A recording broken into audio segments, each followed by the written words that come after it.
Hi everyone, my name is Shauna in case you don't know, and welcome back to another video. So before I get into the content of today's video, I want to address why my face is red. So I have a very strict regimen for my skincare. And I mean, I say it's a strict regimen. It's not very many steps compared to some people who do skincare regimens. But I went to go buy the lotion that I'm supposed to put on my face. It's different, Adapalene. And when I went and got it last time, I accidentally got the spot treatment instead of the normal stuff. And I was like, this stuff is expensive. Let me just put it on my face still to make sure that I'm not wasting product and money. I think it may have burned my face. I've been really uncomfortable all day with my face. It feels uncomfortable, but I can't even describe the feeling because it's not itchy. It's not burning. I don't know what it is. And also my face has been red all day. I thought maybe I just was hot earlier, but it's not going away no matter if I take off my jacket or not. So yeah.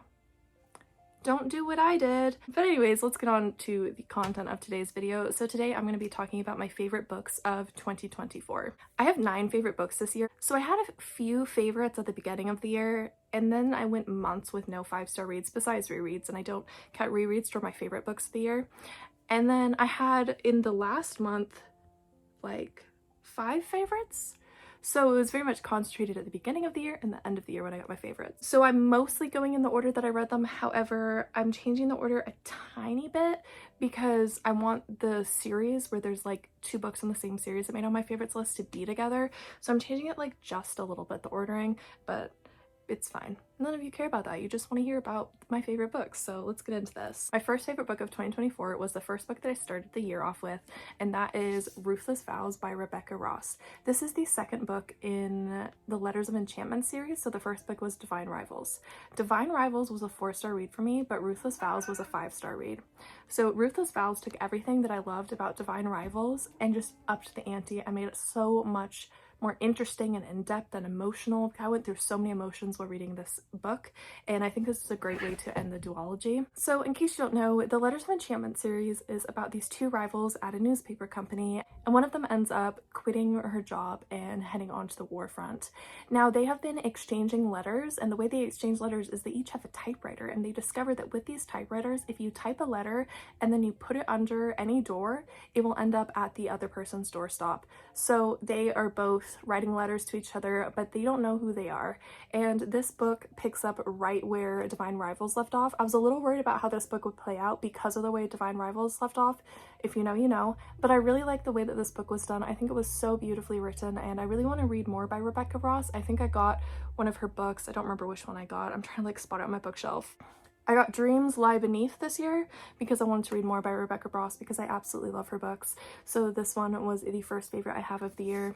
Oh, and I love it when there's stuff under the jacket. So it's a little typewriter. It says Dear Roman. So the main characters are Roman and Iris, and their romance is so beautiful, and they are really great characters to focus this duology on.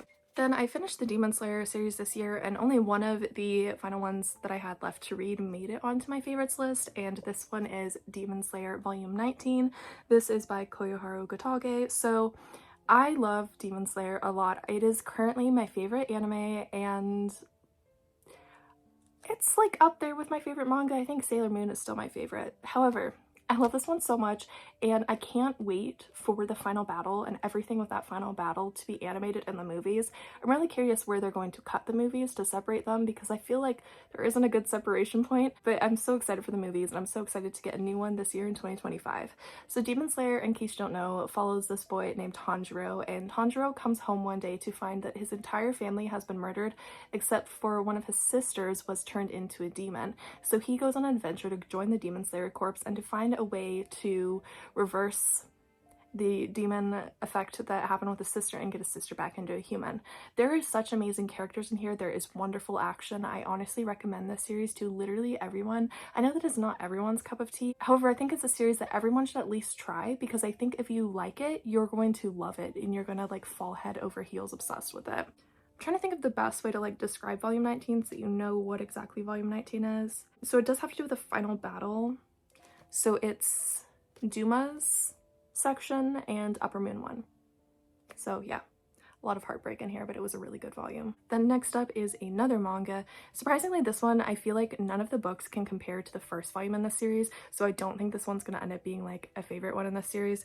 So this is Death Note Volume 1. This is by Sugumi Oba. I always forget that it's called like Death Note, then the volume, and then it has its own title, because not a lot of manga series have that. So this one is Boredom. So I really loved the moral questions that this one posed. So this series is about this boy who he finds a death note, and a death note is this journal where if you write in the journal a name of someone that you want to die, they will die. You can add in details too of how they die. So he starts using it to take out bad people in the world. However, there is some moral questions about whether that's okay to do or not. And there's also Elle, who's an investigator trying to figure out who Kira is, because they're calling Kira the person who could kill with a notebook. That's what they call the person. So it's like an investigator looking into Light, but then Light also having to make a lot of moral decisions on who to kill or if he should kill. So I think it's a really great first starter book in the series. Now, as I said, the sequels really don't compare to this one. I think that they get a lot less interesting and they get a bit repetitive. However, this first volume, 5 stars, amazing, love it to death. Okay, so next up is where we're approaching the books that I'm not doing them in order because I'm grouping series together. So I read the entirety of the Throne of Glass series this year with my book club. It's an 8-book series.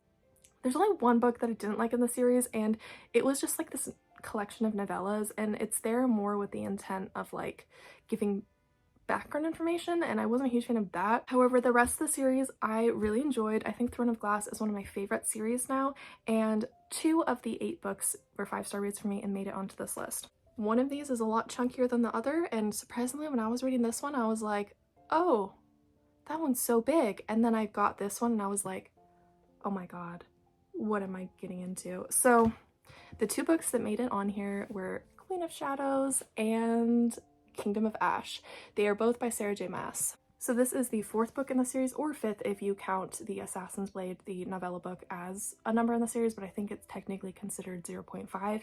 And then this one is the final book in the series. So the Throne of Glass series, in case you haven't heard me talk about it before, is this series that follows an assassin, and she was working in the mines, slave mines, when the prince comes to her and says, if you compete in my father's tournament and win the tournament and become his private assassin, you will eventually win your freedom. So she takes him up on the offer.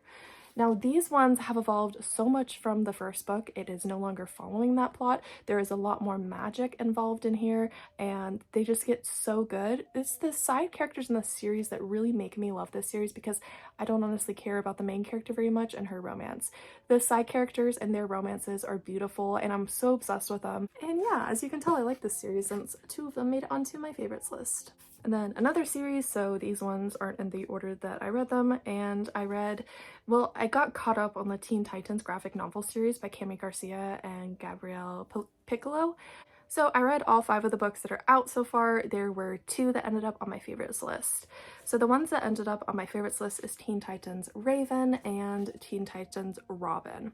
So this is the 1st book and this is the 4th book. So the series is about the Teen Titans, and it's just in graphic novel format, written by Cami Garcia, who's a popular young adult author. Now, I just really like the way that the characters are written in here. So we have Raven obviously here, and we have Damien and Dick in here, and I really like the way that these characters are both written. This one is more action-packed and darker than Robin, and this one is the origin story to Raven from Cami Garcia's point of view and like her take on it, and I really loved this one. I loved how deep and intense it was.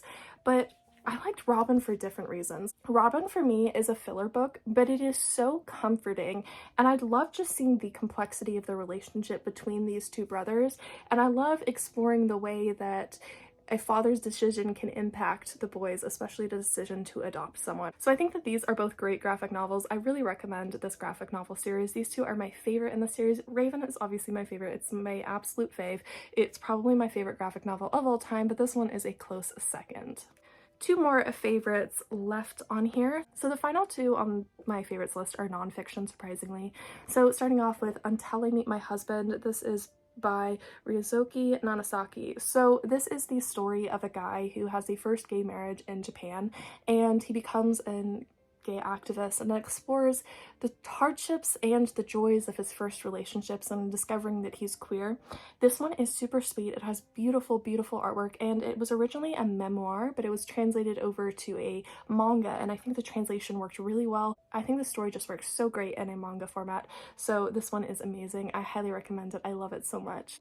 And then my final favorite book of 2024 was A Quick and Easy Guide to Asexuality by Molly Muldoon and Will Hernandez. I know Molly Muldoon personally, and I have been slowly reading all of her books, and I was so excited that she wrote this book about asexuality, and I think this is a wonderful book. It's definitely a basic introduction to asexuality. I think it works best for people who want to know more about asexuality because they aren't super familiar with it, or I think it's also good for ace people who just need some confirmation of their identity and need to know that they aren't alone in being asexual.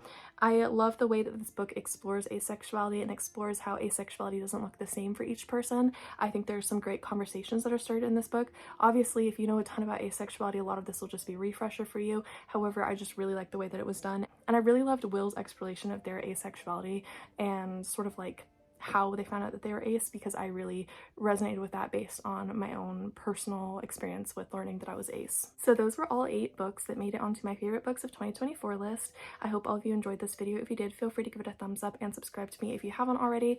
I hope that I have a lot more favorite books in 2025. I feel like 8 books is not a lot for favorites because I read 100 books in 2024 and I only had 8 favorites, which I found to be sort of disappointing. I mean, technically I had 16 5-star reads, but I don't include my rereads on here, but I feel like a lot of 2024 was spent just reading books that I didn't fall head over heels in love with and that I didn't enjoy very much, and I'm a little concerned that that's the way 2025 is starting for me based on the first book that I've been reading. By the time this video gets up, I'll probably have read more than one book, but the first book that I've been reading I haven't been like head over heels in love with. So yeah, I hope all of you are having a great start to your 2025. I also have a favorite movies of 2024 video, which will be linked down in the description below. I always like to just recap the year by doing a favorite movies and favorite books video of the previous year. I have a lot more exciting videos coming up this year, and I have a lot of exciting events coming up. So if you want to stay up to date with what I'm doing, I try to post a YouTube video at least once a week here on my YouTube channel, and I post a ton of stuff over my Instagram. That's where you can stay more like up to date with me on a daily basis. And until next time, everyone, goodbye.